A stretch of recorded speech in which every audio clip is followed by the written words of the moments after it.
This is Democracy Now!, democracynow.org.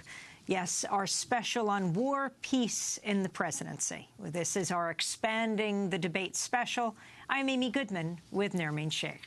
In a moment, we'll be joined by Green Party presidential candidate Jill Stein for her response to the debate. But first, we continue our roundtable discussion with Rashid Khalidi, Edward Said Professor of Arab Studies at Columbia University, author of several books. His most recent is titled Brokers of Deceit: How the U.S. Has Undermined Peace in the Middle East. So, Rashid Khalidi, your response to the debate, the comments that were made in particular about Syria, Hillary Clinton saying that the U.S. should target Baghdadi as they did Osama bin Laden, the comments that Trump made about Syrian refugees coming into the U.S., claiming that hundreds of thousands of Syrian refugees had come in, a number that was a gross exaggeration, and also the conspicuous absence of any mention of Afghanistan. Right. October 7th marks... Palestine. Or Palestine. Yeah, or Palestine. So if you could... And just to say about Afghanistan, 15 years since the U.S. invasion, October 7th, 2 days ago. Right. Afghanistan is our longest-running war, and neither of them saw fit to mention it. And the country's in probably, perhaps, a worse state than it was when the United States invaded back in 2001. No mention of that in the debate. What we had was a performance, something that had nothing to do with policy for most of its duration. It seemed like a playground mud fight for much of it. So a lot of things were just not talked about. And when they did talk about things, a serious fact checker would have had to be interrupting every 7 seconds. The number of things that were said that are completely false are almost, it's impossible to count them, particularly Trump, but also Secretary Clinton. What they said about Syria, specifically, starting with refugees. The United States is a party to this war, which has produced millions of refugees, and we've taken a few tens of thousands. Trump is using Syrian refugees as a flag to scare people into voting for him. The idea that terrorists are entering the country. More people are killed by falling out of bed than have been killed by jihadi terrorists. Yes, I have a little poster on my door. More people have been killed by toddlers with guns than jihadi terrorists in the United States annually. The actual death toll from terrorist incidents of any sort in the United States is a tiny fraction of the number of people who are accidentally killed by guns. So he is using this as a red flag to terrify certain voters, and it's working. He has a hard base of support, people who have all kinds of motivations for feeling the way they do. I think that the whole issue of Syria is a scandal. We have helped to contribute. The United States has contributed to creating this mess, and it's an obligation of a lot of countries to do more than they're doing, among them the United States. There are 1 million refugees in Lebanon. There are more than 1 million in Jordan. There are several million in Turkey. These are the countries that are bearing the brunt, and we're talking about 5 or 6 or 10,000 refugees coming to this country. It's actually quite disgraceful. A country of 300 million people can't take 10,000 refugees from a war that 6 of our clients and allies are deeply engaged in and have been for 5 years. And then also the whole issue of the Muslim ban that was put to Donald Trump.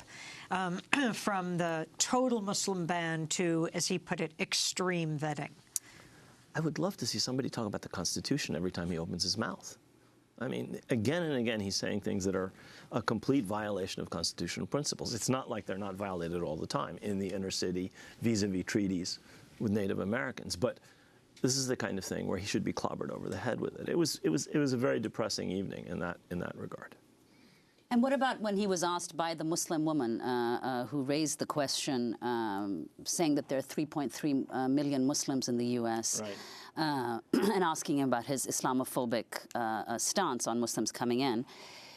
He said that Muslims ought to, like he kind of said, well, obviously, what else can we say? It's true that there are Muslims here, and Muslims need to take on the responsibility of reporting suspicious activity.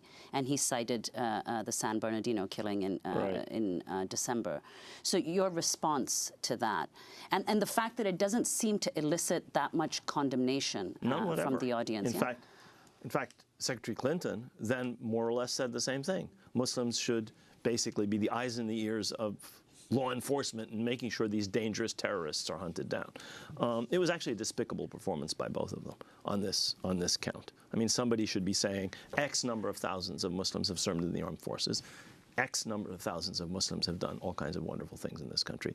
This suspicion of all Muslims, which is being cultivated by an extreme right-wing, xenophobic, anti-Muslim lobby, is heinous and hateful. I mean, that's what should be said. And the Washington Post, in fact, which was fact-checking as the debate was going on, they said when Trump made that claim that the FBI itself says that there have been reports that Muslims routinely report so-called suspicious activities within their communities. But of course, how can people be expected to cooperate with law enforcement when they see law enforcement spying on them, when they see law enforcement engaged in entrapment in their communities, and when they see the kind of rhetoric from many politicians, not just Trump, dozens, scores, hundreds of politicians, which is hateful and anti-Muslim?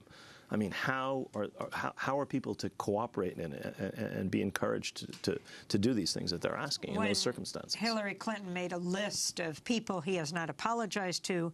Among them was Khizr Khan, who famously held up the Constitution at the Democratic Convention, standing next to his wife as they talked about their son who was killed in Iraq. He didn't mention Khizr Khan, but he said that Army Captain Humayun Khan, who died in Iraq, their son, was an American hero and wouldn't be dead if he had been president, because he wouldn't have sent him into Iraq. Trump supported the war. He lied on this, as he lied on several dozen other things. I was not able to fact-check everything.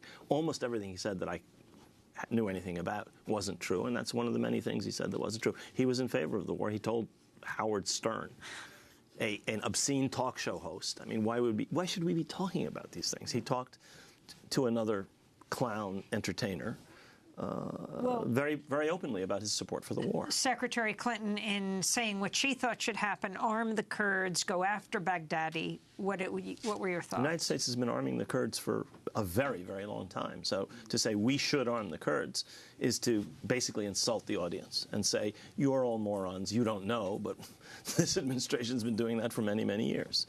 Go after Baghdadi. They're trying to kill Baghdadi.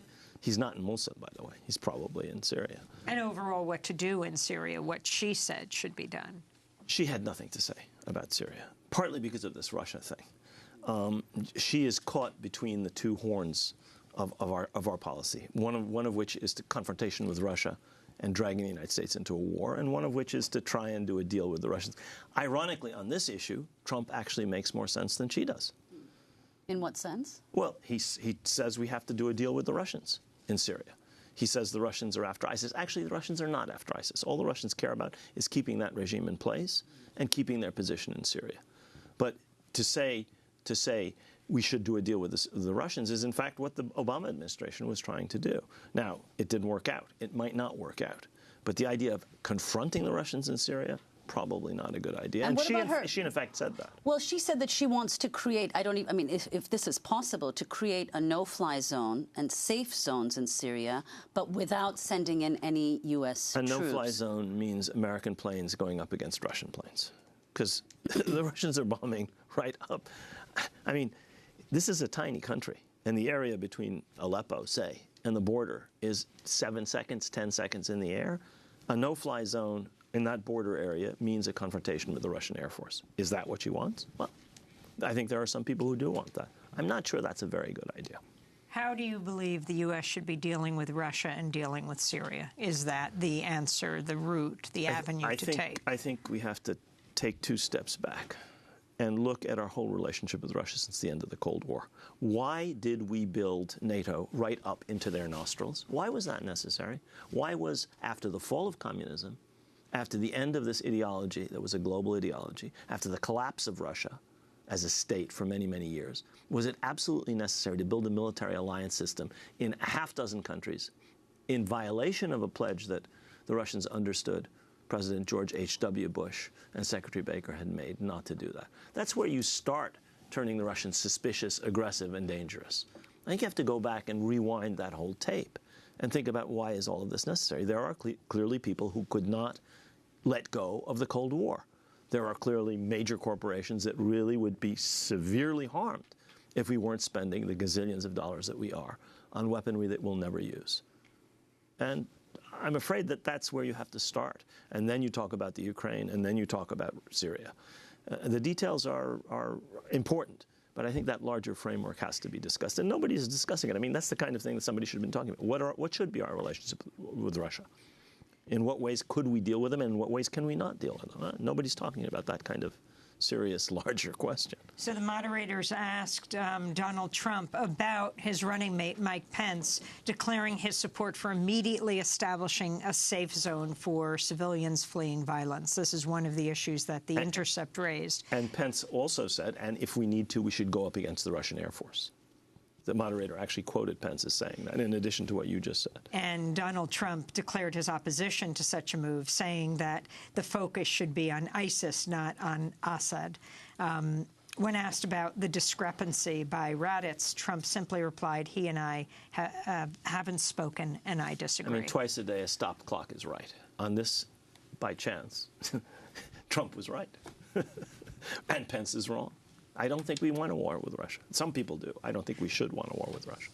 Well, do you think, you mentioned earlier, in addition to Afghanistan, let's talk about what wasn't. You know, what are the issues that the U.S. is confronting globally that were not raised in this debate? So Afghanistan is one, and Israel-Palestine. Are there others? And what do you think, why do you think Israel-Palestine was not mentioned Let's start in this with debate? That. It wasn't mentioned in this debate because I don't think the two candidates differ that much. They're both committed to absolute support for whatever Israeli governments want. We've just given this enormous new aid commitment over multiple years of $3.8 billion a year, jacking the numbers up from $3.1 billion by $700 million annually. And I think the two candidates are completely committed to essentially a Israel-first policy. The interesting thing is that Secretary Clinton has a party in which the base is moving in a very different direction. The people who make up the base of the Democratic Party were much better represented on this issue, I think, by Bernie's Senator Sanders. The positions that Senator Sanders took on Palestine were remarkably refreshing and caused very little backlash. Why? Because the party base resonates with many of those ideas you never hear in mainstream political discourse, and you never hear in the mainstream media. Now, Bernie Sanders is going around the country for Hillary Clinton, whether he agrees with her or not. Has he raised this issue that you know of so far? Not that I have heard. Not that I've heard, no. Well, why would the Democratic Party be resistant to altering its position on Israel if so many people are... Why should we be surprised that these politicians pay more attention to the people who fund the party than the people whom they fool every 4 years into voting for the party? I'm not surprised. I'm sure you're not. We have people like Haim Saban making humongous donations to Hillary. We have other billionaires making humongous donations to Trump and to other Republican and Democratic politicians. The base of the Republican Party is very hard right and very pro-Israel. So there's no difference between base and donors. In the Democratic case, it's quite different. Younger people in the Jewish community and younger people in Latino and African American and college communities have very, very, very critical ideas about many issues on which there's lockstep unanimity on Capitol Hill. And those are the people who are going to be the future of the Democratic Party. And Bernie Sanders, on that issue and on several others, actually represented them. And I don't think Secretary Clinton does. No, certainly Donald Trump does. And other issues that you think should have been raised? China. I mean, we had Secretary Clinton saying nasty things about China, and we had Donald Trump saying nasty things about China. I think more can be said about China than they're dumping steel and they're trying to shaft us economically. It's an important and growing power. India. I mean, lots of important changes are taking place in the world, and it's time for people to be saying something other than, I'm going to make America great, or I'm going to do exactly what we've been doing for the last I don't know how many years. The United States has had all kinds of opportunities in the wake of the Cold War, and we've basically blown them. We have not created a world in which there's less conflict. In fact, we've gone to war all over the Middle East since the end of the Cold War, starting in 1991, the year in which the Soviet Union disappeared. So I think enormous opportunities were missed, and I think both of these candidates are going to miss opportunities, whichever one is elected, as far as all of these global issues are concerned. But there may be a major difference between when President Obama was elected and if, for example, Hillary Clinton were elected. And that is, people backed off when President Obama was elected. All these movements coming together, he made many promises. And maybe they didn't want to contribute to the right-wing backlash, racist backlash against him, like the birther movement that Donald Trump led. But no one has any illusions about Hillary Clinton. And so people won't back off, even if she were elected. Let's see how willing people are to hold her feet to the fire if she's elected. I mean, I think you put your finger on something that might be very important. A Democrat, especially if there's a landslide. I mean, I actually think Trump made up the collapse that he was facing this past week by his performance in this debate. So we'll see. It may not be a landslide. But assuming she wins, let's see if people are willing to and able to hold her feet to the fire on some of these issues that she's really no better than Trump on, or in some cases even worse. Rashid Khalidi, thanks so much for being with us. Edward Said, professor of modern Arab studies at Columbia University, author of a number of books, his most recent, Brokers of Deceit, How the U.S. Has Undermined Peace in the Middle East.